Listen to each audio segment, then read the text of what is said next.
Vous écoutez Europe 1, il est 11h30. Le journal de la santé avec Anne Le Gall.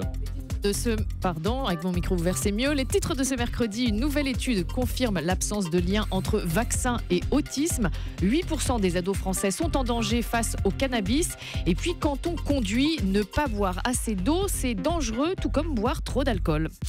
Ça, on le savait.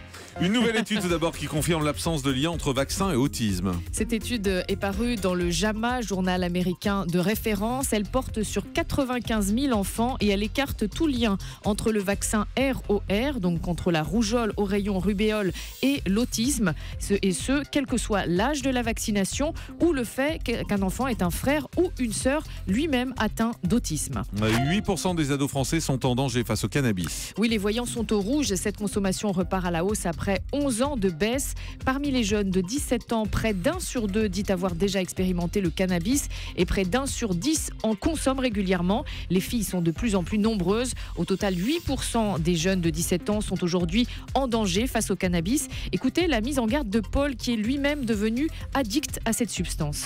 Je suis tombé vraiment dans le cannabis quand j'avais 15 ans. J'ai commencé à fumer tous les jours. Là, j'ai 18 ans et j'ai niqué toutes mes années de lycée. Je suis en terminale et j'ai plus envie d'aller en cours. Je me suis fait virer et je sais même pas comment je vais avoir mon bac parce que je fais que fumer et je deviens une loque en fait. Je fais plus rien.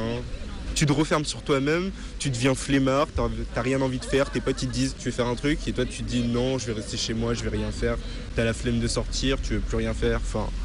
Ouais, j'ai envie d'arrêter de fumer, mais c'est super dur. C'est super dur. Si je vois un jeune qui commence à fumer, j'aimerais bien lui dire qu'il faut jamais commencer. Jamais. Des propos recueillis par Jeanne Daudet d'Europe 1. Ouais, elle est cool, Jeanne, en plus. Un hôpital. Dans les communes, là, c'est ça.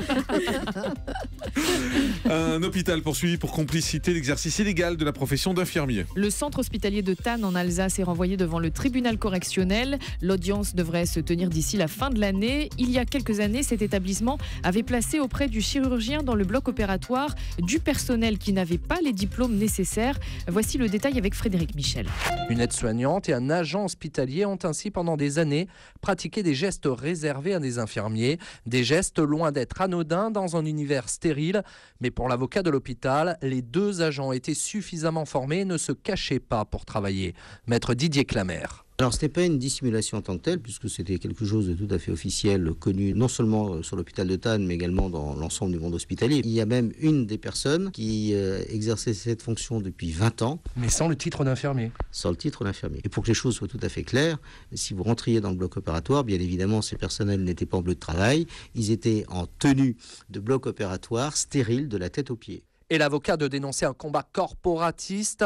Aucun incident dans un bloc n'a été constaté, rappelle-t-il. La justice a d'ailleurs écarté toute poursuite pour mise en danger de la vie d'autrui. L'audience correctionnelle devrait se tenir avant la fin de l'année. Explication signée Frédéric Michel, correspondant d'Europe 1 dans l'Est de la France. Quand on conduit, trop boire ou ne pas assez boire, c'est dangereux. Oui, boire trop d'alcool, c'est dangereux, ça on le sait. Ouais.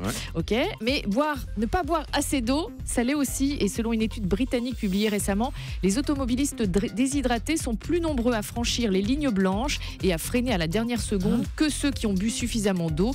Les chercheurs ont testé des volontaires grâce à un simulateur de conduite pendant 2 jours. Le premier jour, les participants devaient boire un grand verre d'eau à chaque heure. Le deuxième jour, leur consommation... On parle d'eau minérale.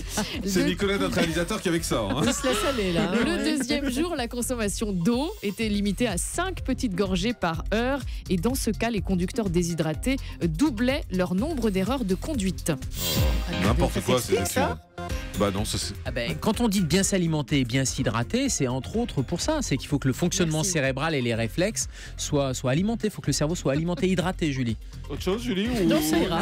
N'hésitez pas, hein. Intervenez quand vous voulez. Allez, le chiffre du jour.